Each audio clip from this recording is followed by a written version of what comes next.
अस्सलाम वालेकुम वरहमतुल्लाहि वबरकातुहू। टाटे बच्चों, उम्मीद तुम सारी ठीक पे असल पे चूँकि अस करो कंप्लीट यह सबक ये नाव इंटरनेट। आज करो अमिक सवाल। गोडनेथी जवाब लिखियो। इंटरनेट सहूलियत हासिल करने खतर कम चीज़ गसन अस निश आसनी। अत जवाब लिखुन इंटरनेट सहूलियत हासिल करने खतर गसन अस निश कंप्यूटर तो इंटरनेट कनेक्शन आसुन।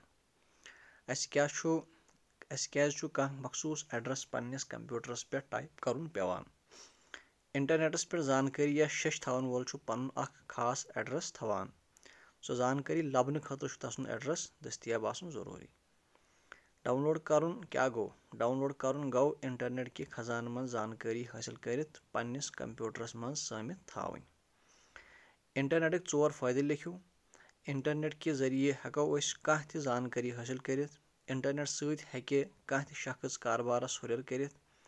इंटरनेट छु रोजगार के मौकन तो वसीलन हज जानकारी दिवान।